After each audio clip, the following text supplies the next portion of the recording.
Welcome to Woke Mental Wellness presents Windy City Nihilism. This is a 12 Inner Demons homebrew campaign. Cinziak plays Romero Marcus, the targeted. Emrys plays Janessa Wallace, the human street medic. Blue plays Ruin, the social media vampire demon. And Cassie is the storyteller, playing the NPCs and the rest of the world. Windy City Nihilism is an urban horror podcast series. We do not shy away from touchy topics in the politics of horror, mental health, games, and life as a person of targeted identities. Series-wide content warnings include violence, manipulation, state surveillance, police, player conflict, gentrification, racism, unwanted romantic gestures, anti-Blackness, sexism, tension, body paralysis, trauma, monstrous forms, complicated relationships, sex, toxic work environments, death, hopelessness, blood, Eldrich horror, colonization, and existential crisis and dread. Please take care of yourself as you listen. And remember, hope and resistance do best in community.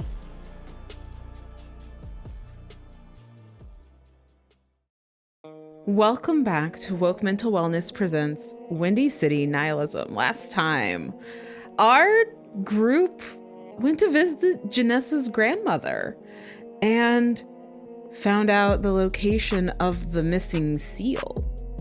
They're now making their way towards that seal, which lies in a coffee shop on the southeast side of the city near Hyde Park. So we return on the sidewalk just about a block away from Janessa's grandmother's. How is our party feeling? Hopeful, a little bit. The vibes, I think, are very grim determination at this point. I am feeling bolstered by the love and the steady kind of calm strength of my grandmother. Also, obviously, still terrified about what we're about to face. And at the same time, in the back of my mind is this awareness. Like my grandmother said, we need to have a conversation when all of this is over. And I'm just like, when so there's that like nervousness, like when your elder tells you like, y'all are gonna have a talk. So even in the midst of this, somehow that is still keeping pace with the fact that I'm about to face down possibly the end of the world, is the fact that my grandmother wants to have a talk with me. On the way to the coffee shop, are you all silent, or is there any conversation you want to have? Janessa doesn't say anything, but I definitely turn expectantly to Romero, and like, okay, give us the rundown. What are we walking into here, potentially? Nothing too awful. Probably just the scene of some of the more significant betrayals I've experienced in my professional career. So I'm sure that won't be used against me in any way when we get there. So, and I kind of, in a hedging voice, try to find a way to delicately put this. Last time we faced that chain demon, it seemed like the big thing was you maybe having, a fear of public speaking, or kind of like something like that was kind of like the hurdle that you needed to overcome in that moment. Authority figures. Okay. Mm-hmm. Authority. That's what's coming next, potentially. Oh, no. That was what was happening in the museum. Those were managers and parents and all of that. So, yeah, here, she's still not a demon, but my manager might be here, and given our luck so far, that will be the shallow end of the pool. So, you say manager, like she's kind of an authority figure. So do we think like it's going to be the same as the last one, or are we thinking like there's something else about this lady in particular that's... Is she an authority figure? Well, she was my manager, but if the place that we're headed to is a place of betrayal. The last time I had a talk before we had a falling out, it was that place. For what it's worth, I don't think she'll be there given recent events, but I think variations on a theme means other people in my life in that vein are probably also going to be there. Or something that looks like her is going to be there. You'll forgive me for being a bit morose here, but I think it'll probably be worse. You know, I had friends who became police officers, you know, like that. Yeah. And I think in this moment, as Romero says that, my mind immediately goes to Ola and Amina. And the realization that it's not just about Romero. We're all probably going to be facing our own betrayals. There's a good chance I might be running into something that looks like them when we get to our destination. And I think there's just a cold sweat that breaks out on my body. I am going to say, Janissa, I think when it comes to betrayals, we're kind of two of a kind. And in some cases, it's been by different people. And sometimes it's kind of been the same. So, yeah. I don't know if y'all heard when we were at your apartment, Joanne mentioned an old former friend, Amina. We used to be real close. We got into this movement work together. And a few years back, she sold out, for lack of a better word. Started working with this nonprofit that calls itself Fostering Public Safety by doing law enforcement outreach with the youth. So I'm sure you can imagine why we don't talk anymore. I think Ruin hears what Jen is saying about her old comrades, and it's just that's some bullshit. Selling out. And she tried to sell it to me like she was doing all this good for the kids. And I'm like, after all we saw those previous summers and how many kids got beat viciously by the police, for her to say that, it was just like the switch up was very real. So we haven't talked since. And I don't think it's any coincidence that we're at this point about to face this seal, and suddenly Joanne sees her in the store after I haven't seen her in years. Alexis sighs and says, yeah, that sounds gross. Yeah, y'all, am I a liability? Should I sit this one out? What do you mean? My leg isn't 100%, and if shit goes down, I'm not gonna be able to run. Alexis, I, kicking and screaming, I'm willing to accept that everybody is here because they choose to be here. If you want to go, I won't stop you. And if you don't, I'm not going to hold a grudge. But I think either way, whichever one of those things you're going to do, put the idea of being a liability out of your mind. You're not one, right? You're part of the team. Hurt leg or not. Alexis, kind of limping, looks at Ruin. I don't know if I don't know if I'm going to be helpful. If I could interject, I mean, when I called my grandmother, I specifically asked her if she could provide us with things that would offer us protection for whatever we were going to face next. And she didn't give us any items, at least that I could see, that were about physical protection, which to me suggests that she doesn't think we're going to be facing a physical threat in the way that we were last time. All the things that she gave us seemed like they were more about emotional protection and healing than anything else. Alexis, still looking between the ground and glancing kind of side-eye at Ruin, says, Yeah, I noticed that. I'm still yeah, no, I'm sure you're okay. I'm sure you're right, Nessa. That's right. Is this about whatever you were looking at your phone about earlier and huffing and puffing? You see Alexis at this point does look at you, Janessa, and then looks at Romero because it seemed like they were also trying to say something, and says, Romero, was there something you wanted to say? Nah, Janessa asked the question before I could. Ruin is just staring at Alexis. Like, I don't think Alexis can really see their eyes behind like the shades that Ruin usually wears when they're like in human form, but absolutely just staring in a very much like, you can only deflect so much. That's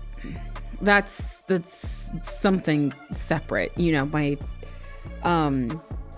computer is busted, and I'm still trying to get that situated, and it's just stressing me out because I haven't been able to work. That's separate. So no, it's not that. Ruin looks to like Jen and Romero and is like, I am Alexis's personal demon and have been for years. And that's all I'll say on that. If you're worried about being a liability, I think whatever this you're avoiding saying is probably going to be more in that category than you're like, given where we're about to go. Alexis looks frustrated. What makes you think I'm avoiding something? Because we all are. That's the point, right? My grandmother straight up read me for filth over breakfast this morning and called me stubborn and bullheaded and told me that my heart is calloused and gave me a magical pink potion to drink to hopefully help me get over that shit. I'm tussling with a demon who is trying desperately to be besties with me. And I, despite it being covered in aforementioned demon's mucus, still have not thrown away the business card that my ex gave me with his personal phone number on it. We are all avoiding shit, okay? And I'm not telling you you have to spill your guts to us and tell us all your business right now, because that's not what this is about. But you gotta be ready to address whatever it is you're not addressing in some way, shape, or form, because that's the point of all of this. Fine. Yeah, you're right. Let's go. Are we walking or like? We're in a ride share. We're in a ride share? Okay.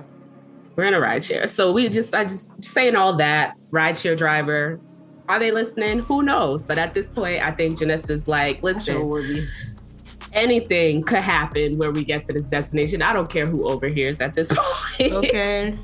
Alexis sighs. Yeah, fine, whatever. I guess my ex is back in town. The ex that resulted in me meeting Ruin, or the ex that me meeting Ruin resulted in becoming an ex. Okay.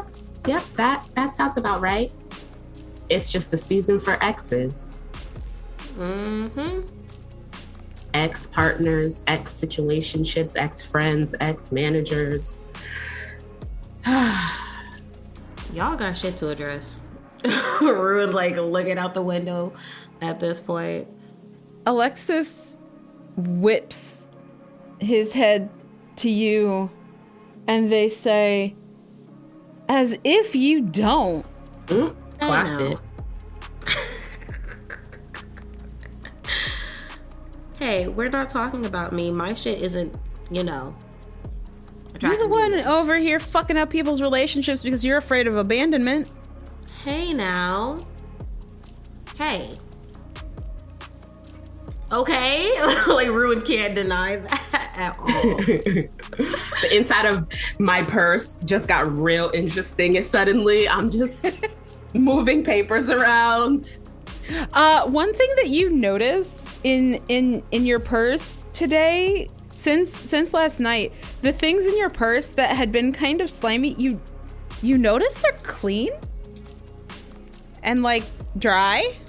There seems to be, as you're like digging through it, there's like a note underneath some of them that wasn't there before. I'm gonna take it out, but not read it yet. But just like I'm holding it in my hands. It's like it's a crumpled, kind of stained, dirty piece of paper with some writing on it. Felix is probably my favorite NPC. Felix and Joanne. Those my niggas right there. But yeah, I'm like holding it. It's like when you're about to do something, but like the tea is too hot. Like my attention is like broken between the note and like these two arguing right now.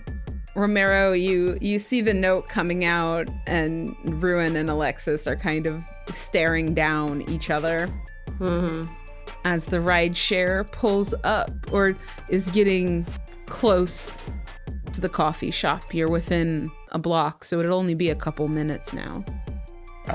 If y'all got something to get out before it becomes a thing that that they will be using against you in the court of archdemons or whatever the fuck this is, I suggest that y'all speak now or forever hold your peace. Ruin like looks at Alexis and it's like, I don't have abandonment issues. I could leave anytime I want. Alexis looks at you. Ruin blinks and says, yeah, you can. What if we did? I didn't want to be the one to say it, given that I'm a social worker. I feel like that would have been an unfair use of my power, but points were made, right? Abandonment issues aren't about you leaving people. They're about people leaving you. Ruin like stares at Jen and Romero for a second. Like, are you fucking for real right now? On some like, whose side are you on? Like, is like their expression. And they just sort of huff and like look out of the window as if they found something way more interesting. Hey, Ruin. Wasn't it you who was on Janissa's side yesterday when you said, hey, it's okay that you care about things? That's for you all. I'm a demon. That's not what it's supposed to be for me. You were put in pretty significant danger the other day, and for whatever reason, you still think that this is a group of people worth hanging around and protecting for, and all this other stuff. You've gone out of your way for us when you don't have to, and I feel like that means something. I mean, you've grown, but you know what? You're right. It's none of my business. These are the affairs of demons, and I do not know anything about them. Ruin doesn't have a rebuttal for that. Their expression, I think, ranges in between like a couple of different emotions in this moment of like frustration and like not being able to deny that Romero has made a great fucking point, that everybody's made a great point. And I think just having to come to terms with that and maybe what that means for them. Ruin like is looking for a way out of this conversation. So they tap the rideshare driver's shoulder. Are we there yet? How much longer do we have in this car? The driver looks at you. The car has stopped and says, get out. I have another ride.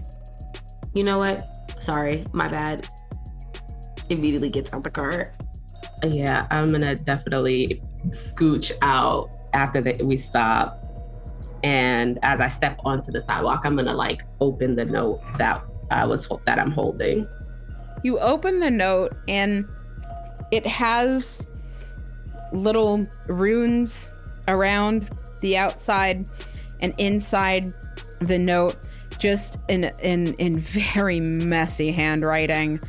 You make out that it says, just keep this in your purse and it won't be wet anymore. And I can stay in it. Because we're friends. Felix. I think I look at it and I like smile to myself in spite of everything. I take the note and like fold it back up. I open my bag and I put it inside the little tea pouch that I always keep inside this bag to make sure that it doesn't ever accidentally get lost or anything. You all are standing outside a very modest, small building, a coffee shop. Build Coffee. The sign is fairly plain, but the shop looks kind of cozy. It looks like there's some tables, some couches. There are books in the windows. Large storefront windows letting in the afternoon light. The shop seems close to closing, but still open at this point. So is there no people inside, or just the staff? Or is it like there's still other people inside? Looking in, there are staff and there are still a few patrons. There's some people reading books, and it looks like there's some people doing some collaborative work at a table. It's Sunday, so you don't know if it's work or fun or Bible study. You have no clue from out here on the street, but there are people, there are staff. It is still currently open this afternoon. Their hours, they're expanded on weekends as people are more free, and who doesn't want perhaps a tea or a cup of coffee after church? So they're still open. Ruin heaves a sigh and is like, all right, let's fucking do this. And we'll go to open the door. What order do you go into the store? I think I'm definitely following Romero's lead, so... I'm right behind Ruin. Okay. So then Alexis will be after you, Romero. Or after you, Janessa. Ruin, you pass through the door, and there is in front of you a pristine coffee shop. And it's got cute art. There's a yellow sign, clearly a handmade art, that says, "Love has a home here," next to the register. And there's a barista whose back is turned to you, who seems to be making another patron's drink. And there's some people, some seem to be reading books. You can't see their faces because they're buried in a book. And there's some people with their backs to you at the tables that seem to be co-working, looking over some piles of paper. There's another person who's over in a corner, plugged into the wall on a laptop. As you walk in, and you do notice that there are little footsteps that form a neatly spaced line, just a couple people deep, for where to stand when you're ready to get in line to order. It's a very cozy community space as you walk in. Ruin, what do you do? I think because upon walking in, it's looking so normal right now. Ruin starts to walk around more, go around the shelves of books and what have you, and is looking for anything out of the ordinary. You see that the first shelf of books that you go to seem to be kind of abolitionist books, and so you see books like Emergent Strategy and How to Be Anti-Racist and things like that on the shelf. The book that sticks out to you says How to Be a Friend in Community. Is it sticking out because it feels on some this one doesn't belong vibes? It's just differently colored. The other books are kind of plain, black with maybe an orange lettering on it, or white with green letters. And this one is a bright orange with white letters and pink spots on the spine. So it's just different. Ruin will grab the book, reconvene with the group, and you're the only one here. You grab the book and you turn around, and you don't know when, you don't remember when, but you're the only one of your group here. Ugh. God fucking damn it. Romero, you walk through the door of the store following Ruin, and the shop is cute. The first time you were here, the last time you were here, they were still new. They were still trying to find their identity as a community space. It seems like they've found it.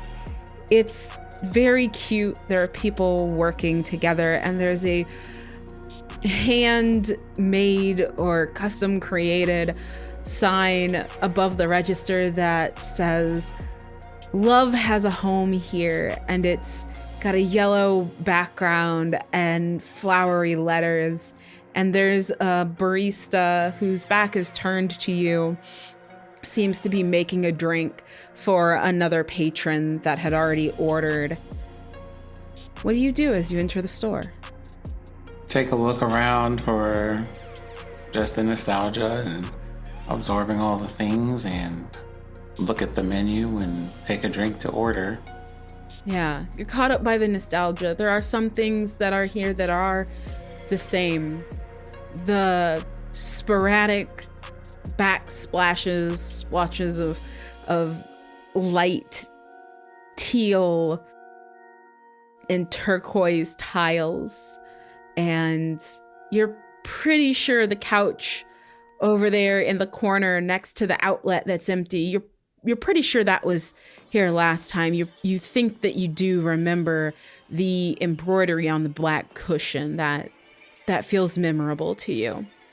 And so you go up to the counter to order. What do you order? A caramel macchiato.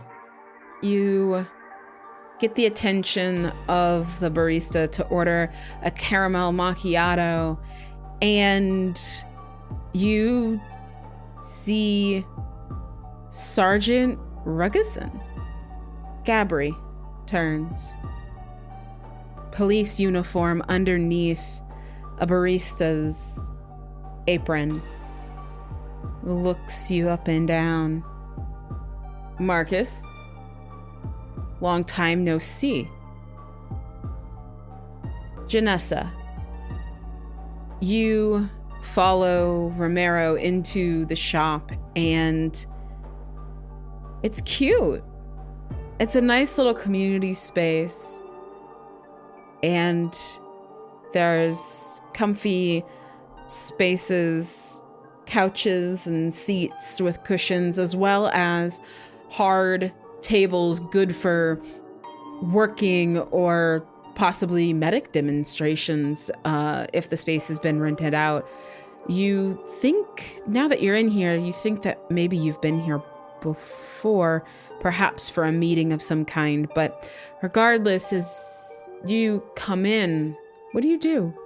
I think I look around and I'm just kind of taking in the space, checking, the vibe, looking around to see what kind of patrons are in here, who's in here. You look around and it's cozy. There are books of various kinds on the shelf. There's even a rack of abolitionist zines. And there's, next to the register, this beautiful yellow piece of artwork that says, "Love has a home here." The barista is turned away from you, making coffee for a patron that seems to have already ordered. And there are a few folks in here. Some seem to be working together at one of the longer tables, poring over. You're not sure what it seems like, perhaps a project. There are some books, there's a computer, and they seem to be college or early grad school age. And there's a person sitting on a couch whose face is in a book, just sipping a very large mug of what you can tell is clearly a warm and steaming drink. And then there is a person with their head behind a laptop plugged into the corner, sitting in the chair, typing, it would seem. You don't know what they're writing, but it's clear that they're busy and perhaps in a flow. Their cup is very clearly empty already. They seem to be older. This seems like there's a variety of people here. Some university, some just community. As I'm looking around and just taking that in, I turn back to ask Romero what we should do next. You turn back and realize that you are alone. None of your group are in this coffee shop. It's just you. I look around and I'm like, are all the other people still here? Yeah. Now that you're really looking, the group of 3 people that are at the long table poring over some project or another, it seems as though they may be disagreeing about the direction of the project, and they're getting a little heated. They're trying to stay quiet. They are still at a coffee shop. They're clearly still here. The person typing in the corner is definitely still there, reaches for their cup only to realize that it is in fact empty. They hadn't even noticed, but they put it down, not wanting to stop their typing, and the person reading the book turns a page. You hear a giggle, a higher pitched voice, and a giggle of delight. They're enjoying whatever it is they're reading. And the barista sets a cup down, a drink ready for pickup, and goes back to making another drink, back still turned towards you as you stand where you were. I think I turned to the barista and I'm like, excuse me, have you seen my friends? I just came in here with like 3 people. Did you see where they went? The barista's head goes up and long black hair flips over shoulder and looks back at you and says, well, Nessa, I mean, you run off all your friends. And Amina is looking at you. I run off all my friends? Yeah, girl. I thought we were tight and you just dropped me. I dropped you. And I think in this moment, I literally clutch my pearls. I dropped you. You decided to be the feds and I dropped you? If you will stop overreacting. Overreacting. I am not the fucking feds. Dramatic. Yeah. Call me dramatic. Hella dramatic. Wouldn't be the first time I've been called dramatic. So all of that talking that we did about how dangerous the police are and how we have to keep our kids away from them, and how if we ever have kids in the future, we're never going to put them in a position to have to interact with the police, and all the shit that we saw and all the kids that we patched up that got their heads fucking busted in. That was just what? You can't control whether or not your kids have to deal with police. There are police in schools. So what? You just want to not teach people stuff? Let people die? That's fucked up. What are you teaching them? What are you teaching them that's supposed to keep them from getting their asses beat because a police officer has a bad day or quota to me? Tell me. De-escalation. Like what? Like keeping calm. But you're over here with your goddamn purity testing. Don't want to do anything if it doesn't meet Saint Wallace's fucking standards. And you wonder why you don't have any friends or a boyfriend anymore. Damn. But you want to make it everybody else's problem. First of all, Ola was never my boyfriend. That was a messy situationship. And 2, how do you de-escalate someone who has decided to make their bad day your problem? When our kids are just hanging out after school, doing what regular kids do, and a police officer decides they're being too loud and they want to start some shit with those kids, what exactly is there to de-escalate at that point? What could that kid possibly do in that situation? At that point, just listen. Mm. and then go home. Just comply. How many of our kids have It's complied better than and being still dead. What would you have them do? And the kids who complied and still didn't make it home, Amina? What was their mistake? What did they do wrong? Which one of your little de-escalation steps did they not follow?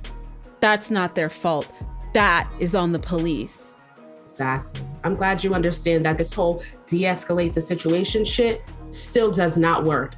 Having extra skills is never a bad thing, Janessa. Who knows, maybe if you knew how to de-escalate some things, maybe you would have some friends.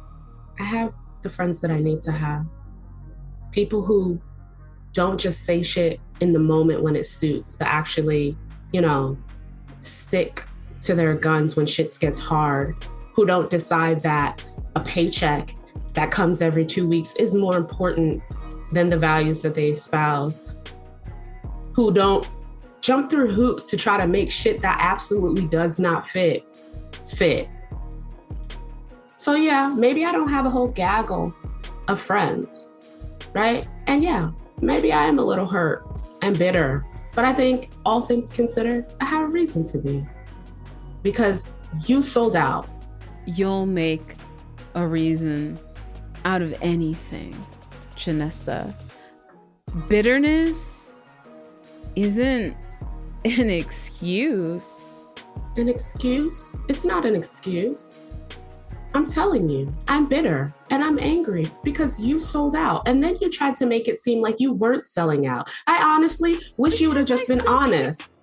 I care about our communities and I'm doing what I can. You are just over here shunning people. How's that building anything? So I'm wrong because I don't want to build with you specifically. So all the work that I'm doing every day when I go to work and I do my job and I support these kids. Who had to bail you out because you couldn't support those kids? And I continue to do my street medic rounds. And we were doing just fine, okay? Nobody asked for help, all right? That's right, because you don't know how to ask for help. I don't ask people for help when it comes with strings attached. You'll just let shit drown.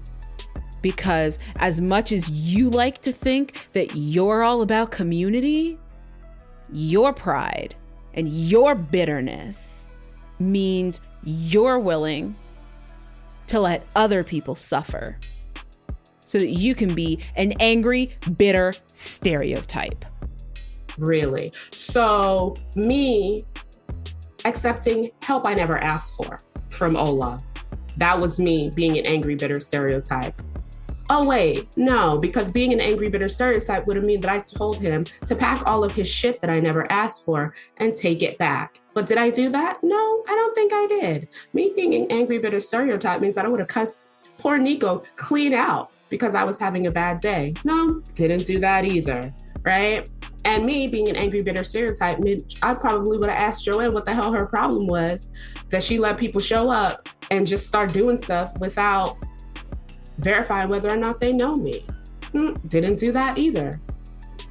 So yeah, as much as I don't fuck with Ola because we got our whatever history, the kids are having a fucking great time with the shit that he brought. And I'm willing to see that fact. Does that mean that I have to be besties with him because he did a nice thing once after how many years of not even giving a fuck and in fact down talking the very work that suddenly he's so interested in? No, it means I don't have to be besties with him. I don't have to smile and put on a brave face. And if that makes me, or I should say, if that makes you think that I'm just a bitter stereotype, well, then I guess I'll be that.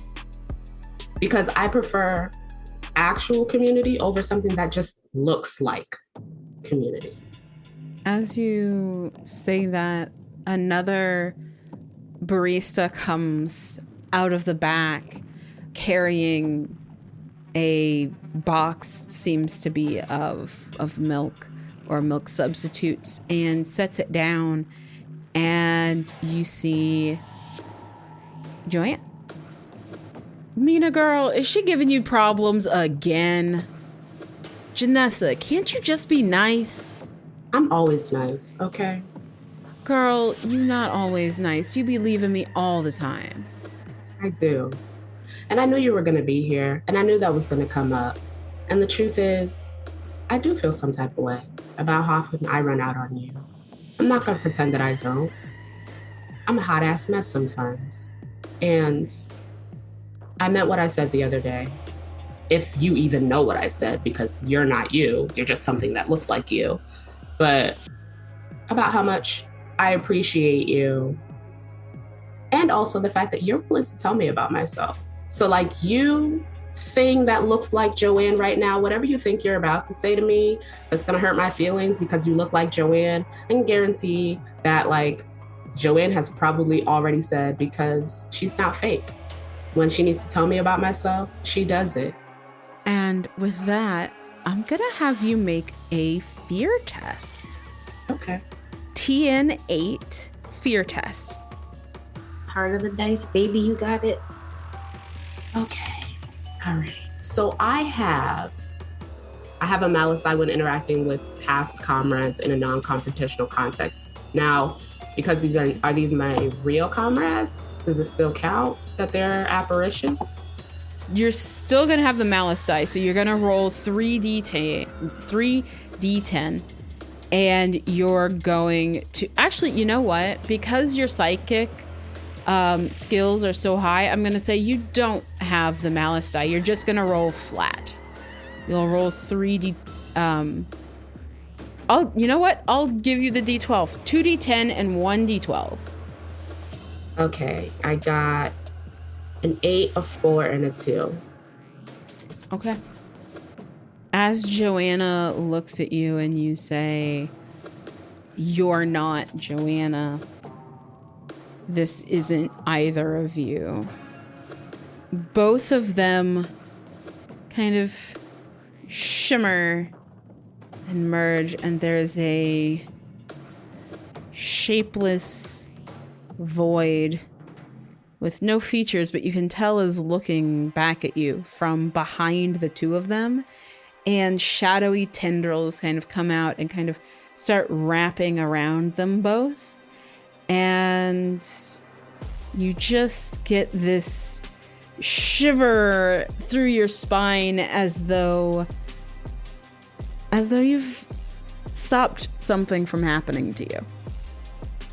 I think when I see this, there's a part of me that was kind of like getting more and more panicked because I expected to see them both here. And I've always wondered what the conversation with Amina would sound like if we ever ran into each other again. And the things that this apparition is saying are things that Amina has already said to me. I remember the last conversation that we had and the way that she said all of these things. And I admit to myself in the moment that her deciding to take this job was only part of the reason why I stopped speaking to her. Right? That the things that cut the deepest were her saying me being over dramatic is the reason why I don't have any friends, and me being this way is the reason why things didn't work out with Ola, and all of these really vicious things that she said that I have really worked hard to forget over the past year and push down and just focus on this one aspect that feels clean and justifiable. And I can say to people that that's the reason why we don't talk anymore, when the truth is that the betrayal was deeper than just her taking a questionable job. Things go dark. And you feel like you are floating. And then you're standing on the street, on the sidewalk, in front of a modest coffee shop. Build Coffee, the sign reads in front of you. Romero, your once friend, Gabri, is staring at you behind the counter. Barista apron over cop uniform. Officer.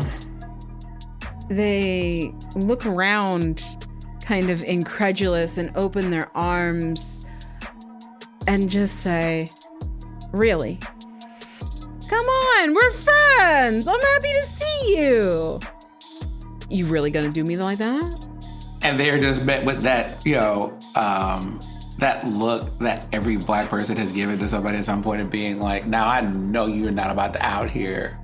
Like, don't make me cuss you out. That, right? Gabri, I haven't seen you since I had to call the police station to bail out at least 3 people that I work with for a community protest a couple of years back. So, Well, it all worked out, right? I mean, just doing my job. With the best of intentions, I'm assuming. I mean, yeah, trying to help keep our communities safe. Come on, don't be like this. You're smarter than this. Come on. Do you remember when you told me that you joined the force? Because you wanted to stop them from doing the things that you saw them doing to the people out here. Yeah. When did you forget that part, Gabri? I didn't forget shit, Romero. I do more good on a daily basis than most people do in their lifetime. What, you just want to lump me in with a few bad apples? The fuck is that? You act like I fucked you over. Do I need to remind you, or am I going to have to give you a history lesson in front of the entire cafe? Romero, I do not understand what the beef is here. We're buds. We fucking brothers. We grew up together. The fuck is this fucking ice bullshit? The entire cow, not beef, but the fucking Wellington steak that we're dealing with here is that people are missing from the street and banks are appearing and community centers are being shut down. And somehow you feel that the most helpful thing you can be is a person who arrests community organizers on a regular basis. I don't arrest anybody who's not breaking a law. It is not illegal, Romero, to open a bank. Like shit. Do you want to know what it's illegal to do around here? Feed homeless people. Did you know that that's illegal? It's not. We do not pick people up for feeding homeless people. That is such an exaggeration. Can you please stop using straw men? I don't use straw men. I use data, and you know that better than anyone. Manipulated data is not real, Romero. It would be manipulated data if I didn't have to manually go out and collect it most of the time. We submit our numbers to the state per the orders of the consent decree. Per the orders of people who, prior to you joining the force, would have probably voted to have you deported. You think you're so goddamn good, Romero? I seem to remember somebody who, oh yes, oh yeah, that's fine, would just go along with fucking anything, and you think I'm a problem? You're at least 2 of them. Romero, I need you to roll a TN9 fear test. I have rolled a 1, I have rolled a 6, and I have rolled a 9. Okay. You say you're at least 2 of them.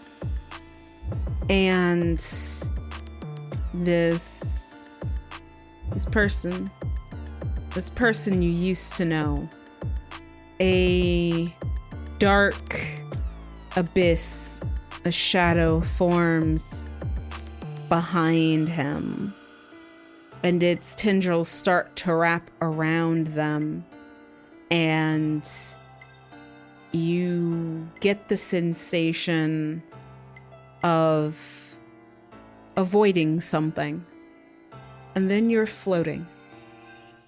It's dark, and then your feet find ground.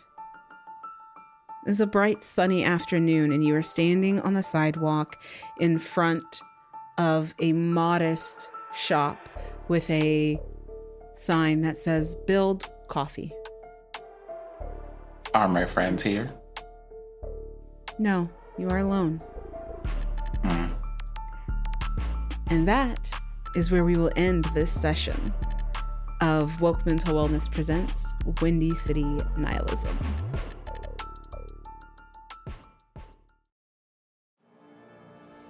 Thank you for listening to Woke Mental Wellness Presents Windy City Nihilism, a 12 Inner Demons homebrew podcast.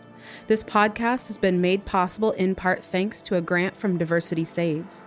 Episodes are edited by Marissa Ewing of Hemlock Creek Productions. If you enjoyed this podcast, please leave a review and tell your friends. If you want to help financially, you can visit the Woke Mental Wellness Ko-Fi listed in the show notes. Take care, and remember, hope and resistance do best in community.